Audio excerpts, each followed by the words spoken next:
Mesdames, Messieurs, bienvenue à l'émission Les Mystères de l'Infini. Aujourd'hui, le temps.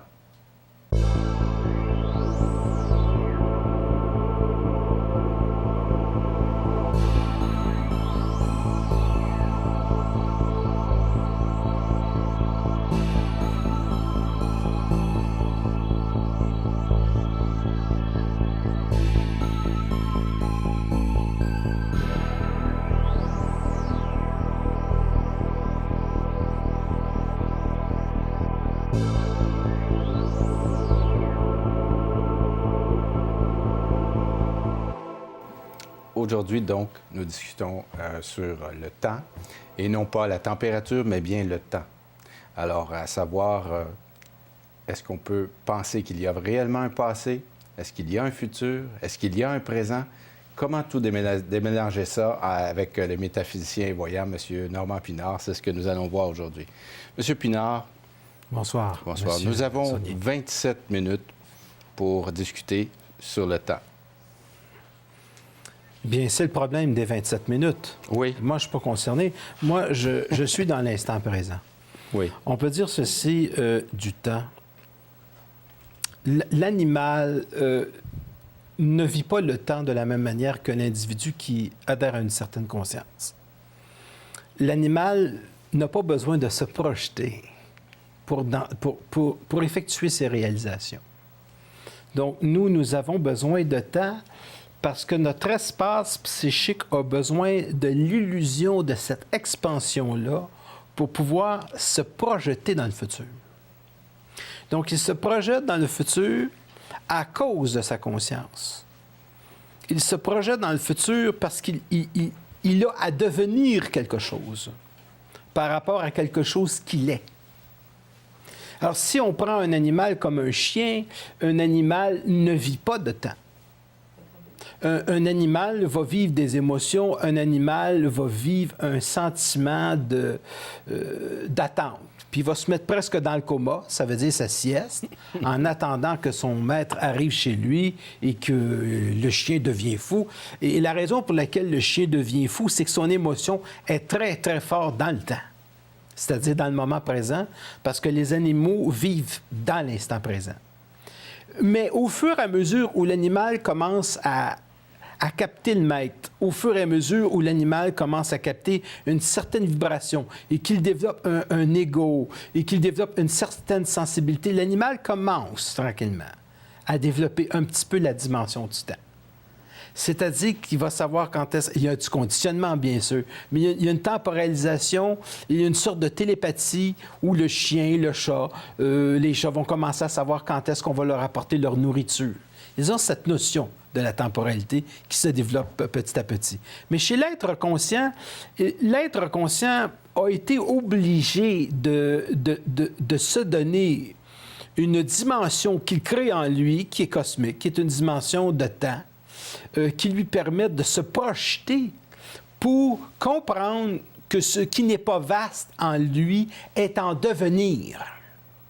Donc, il a besoin de cette chose pour créer, se construire à l'intérieur d'un phénomène qui va lui permettre de construire sa réalité. Maintenant, le temps est aussi lié à l'astrologie, particulièrement dans la période, par exemple, des fêtes, lorsque la planète Chronos va réagir sur les Capricornes, par exemple. Donc, le temps, c'est Chronos. Chronos, c'est la planète Saturne. Donc, c'est la planète de la sagesse. Mais c'est aussi la planète de la mort. C'est la planète de la temporalisation. Donc, chez les dieux, on parle de Chronos, on parle de temps. Et même si le temps en soi n'est pas une divinité, il représente une mesure de la capacité de l'homme de passer à un niveau de sa psychologie, à un niveau qui est cosmique. Et ça, c'est ça la dimension de la temporalisation. C'est l'homme d'affaires va avoir besoin du temps pour prendre une expansion au niveau de son monde, de sa business, de son commerce. L'être qui est spirituel va avoir besoin de temps pour augmenter sa spiritualité. Donc, il a besoin de cette notion de passé Il a besoin de cette notion de présent, puis il a besoin de cette notion de futur qui est facilement transgressable dans la voyance, parce qu'un individu qui est le moindrement sensible est capable de voir que le passé, le présent puis le futur, c'est la même chose, parce que le présent comme le futur sont tous les deux des banlieues du moment présent. Donc, le futur, c'est une banlieue du moment présent. Et c'est pour ça que c'est facile pour un voyant d'être capable de regarder quelqu'un et de voir qu'à partir de ce qu'il est dans le moment présent, de ce qu'on ressent de la sensibilité de la personne dans le moment présent, il est parfaitement possible de voir ce qui va arriver à la personne sous forme de flash. Parce que l'information, moi, que j'obtiens, je l'obtiens en voyant sous forme de flash. Ensuite, je suis obligé de traduire le flash. Je suis obligé d'éliminer la temporalité du flash pour accéder aux informations. Puis si la personne, elle me demande qu'est-ce qui va se produire dans... combien de temps ça va prendre, je reviens au flash pour avoir l'information du flash qui me permet de dire « je ressens tant de temps avant que le phénomène puisse arriver ». Est-ce qu'on peut dire que le temps A et le temps B, c'est autant de distance entre la conscience A qui atteint la conscience B? La conscience B est déjà arrivée, sauf que la conscience A ne le sait pas encore. La divinité de l'homme est déjà parfaitement installée dans l'homme, sauf qu'il s'ignore. Autrement dit, comprendre la divinité, comprendre la perfection chez l'homme, c'est se rappeler que l'on sait. Et se rappeler que l'on sait, ça veut dire accéder à son infini dans le moment présent, qui permet d'aller au-delà de l'impression de la temporalité qu'on a appelée le temps satanique. Et c'est une des raisons pour laquelle le temps luciférien vient de Sumer.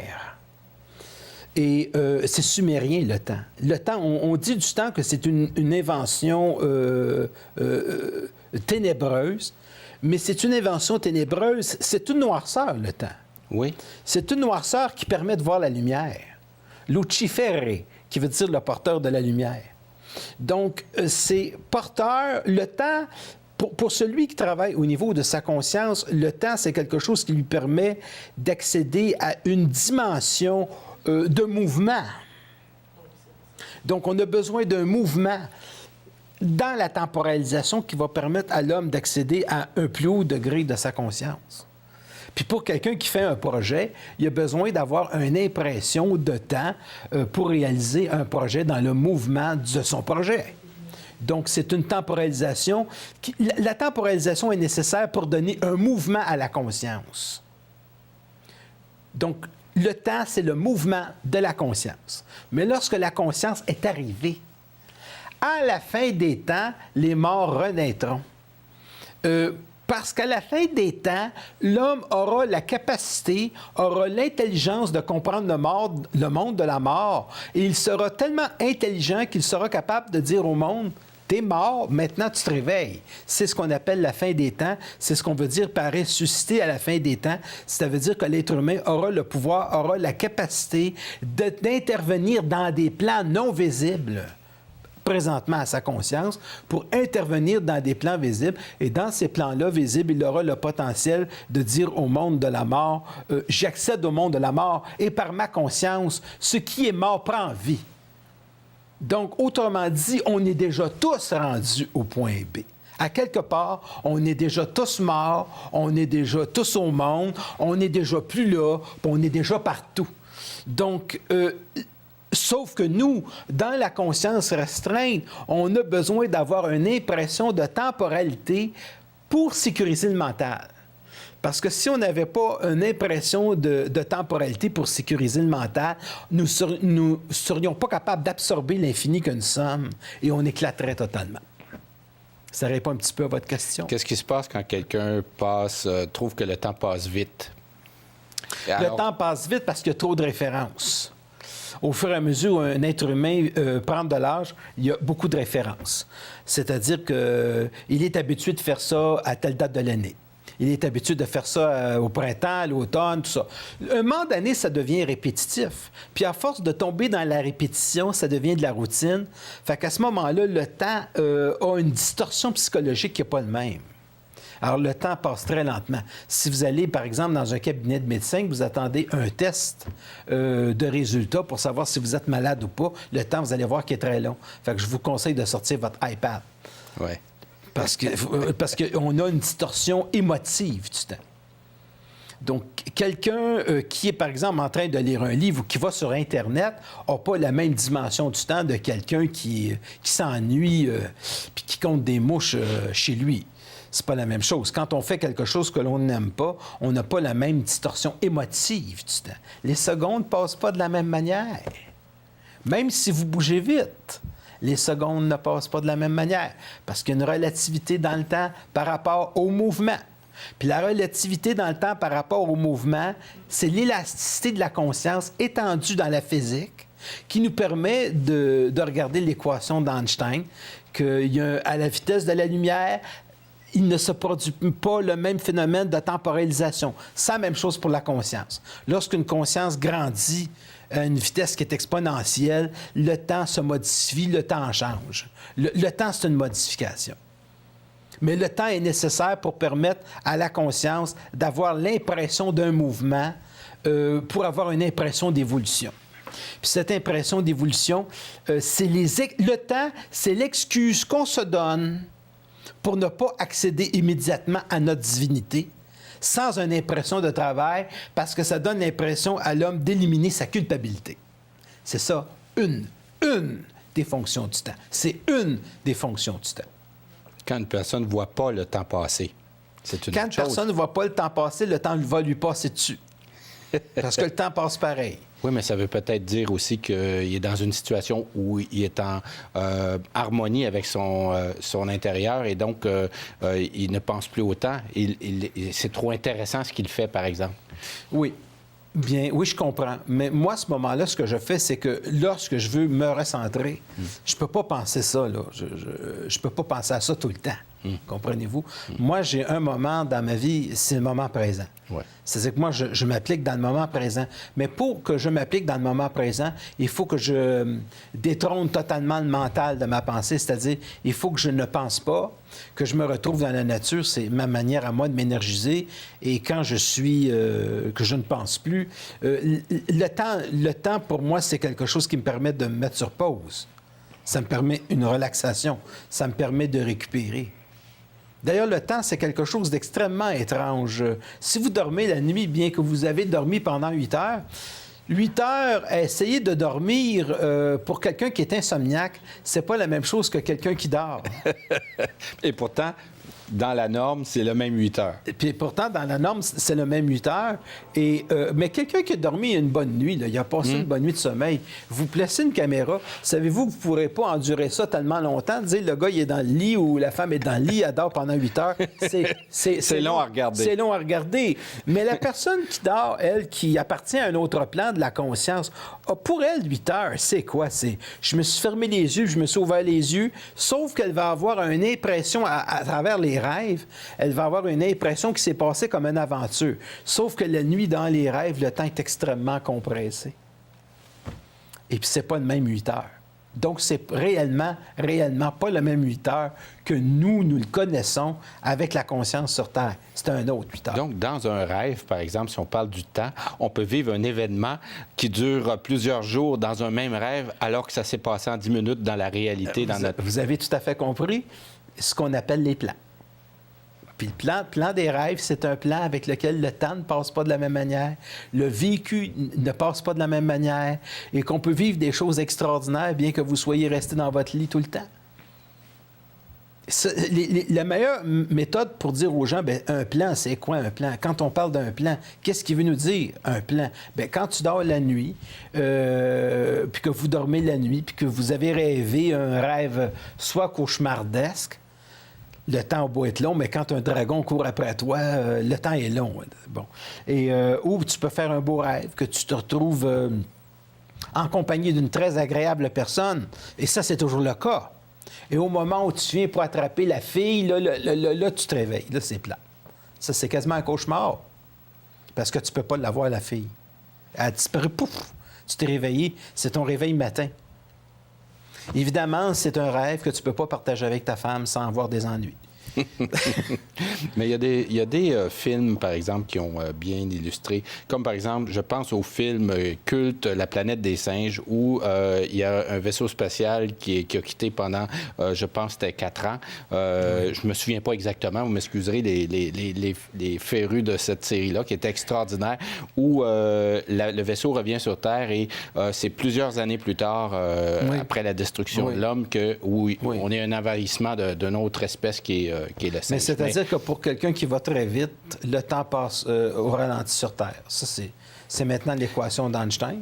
Mais est-ce que c'est quelque chose qui est réellement plausible que, justement, si on va faire une visite dans l'univers, qu'on revienne non seulement c'est plausible, je veux dire, c'est prouvé, ça.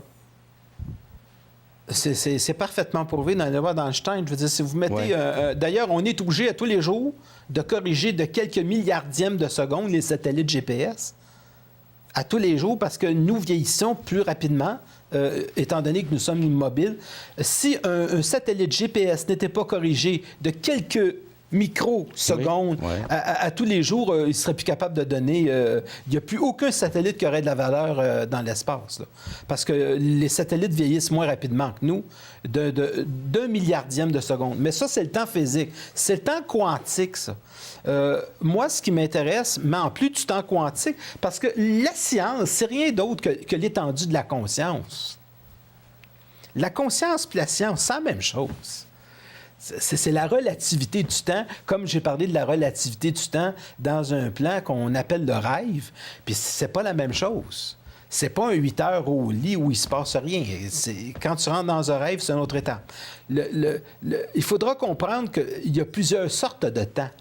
Donc, il y a une multidimensionnalité dans le temps. Mais celui qui fait un travail de conscientisation, c'est sûr que c'est quelqu'un qui est capable de franchir la barrière de l'espace du temps parce que c'est une limite. Puis, entre autres, la voyance, la télépathie, le remote viewing font tous partie des défis de la parapsychologie pour dépasser la dimension du temps. Donc, dans le projet Stargate qu'on a utilisé entre les années 1980 à jusqu'en 1995, on utilisait des voyants. Et on demandait à ces voyants-là d'aller voir à quel endroit qu'étaient situés les sous-marins, à quel endroit qu'on allait... on entrait dans des pièces, en fait. Les voyants entraient dans des pièces pour essayer d'aller voir des documents secrets. Donc, il y a eu plusieurs dizaines de millions de dollars qui étaient attribués au projet Stargate. Donc, c'est le remote viewing. C'est voir à distance en étant assis chez soi. D'ailleurs, il y a des endroits dans le monde qui ont continué ça. Je pense à l'Institut Monroe, où on peut prendre des cours. À l'époque, on pouvait prendre des cours, puis aujourd'hui, dans certaines sociétés parapsychologie, je fais du remote viewing avec des amis lorsqu'ils partent en voyage. Alors, on se fait toujours un petit clin d'œil, et puis à un moment donné, la personne me téléphone, puis elle me dit « Bon, ben alors, je regarde quoi présentement? » Alors, je me rappelle d'un ami, ben j'ai dit « Ben, t'es dans ta chambre, ce que je vois finalement, ben je vois comme de la vitre. » Et je vois une vitre qui est colorée. C'est peut-être un vitrail, je ne sais pas. J'ai dit, qu'est-ce que c'est finalement? Il dit, c'est ma bouteille de parfum. Voilà. Alors, donc, autant on peut franchir la dimension du temps, on peut franchir la dimension de l'espace. C'est deux choses faciles à franchir à partir du moment où la conscience d'un individu devient de plus en plus vaste. Et dans la synchronicité, puis que quand vous allez dans un endroit et que vous voyez apparaître les mêmes personnes, c'est que vous transportez à l'intérieur de votre synchronicité l'ensemble de votre psyché dans un endroit. Mais n'oubliez pas, il va y avoir encore quelque chose ici. Nous marchons surtout dans notre tête. Il n'y a pas vraiment de distance. Il y a une impression de distance. Il y a une impression de temporalité. Et étant donné que ce sont des impressions que nous pouvons arriver à abolir simplement par la volonté, par l'exercice, par la pratique. Ce sont des dimensions à abolir. Parce que ces dimensions-là, elles sont là réellement, mais on peut réellement les franchir. Mais la science, c'est un domaine qui reste à découvrir encore, mais il y a aussi il y a beaucoup de scientifiques, il y a beaucoup de laboratoires qui se sont dit à quoi ça sert de savoir ces choses-là. Parce que ça prendrait plusieurs dizaines de millions de dollars pour dire bien, les commodités qu'on peut tirer de ça.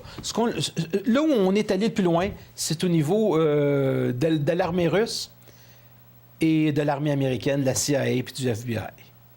C'est les endroits qui ont reçu le plus d'argent pour le remote viewing, qui est le fameux projet Stargate. Donc, quand on veut justement organiser des gros projets, il faut quand même l'organiser, je vais employer l'expression, dans le temps. Alors, parce que ça comprend beaucoup de personnes, beaucoup d'investissements, beaucoup de moments clés où les actions s'enchaînent pour réaliser un projet. Ça peut être un immense gratte-ciel, ça peut être un avion, ça peut être une fusée, mais il faut bien le planifier dans le temps, sinon on ne réussirait jamais à faire l'avion. Absolument.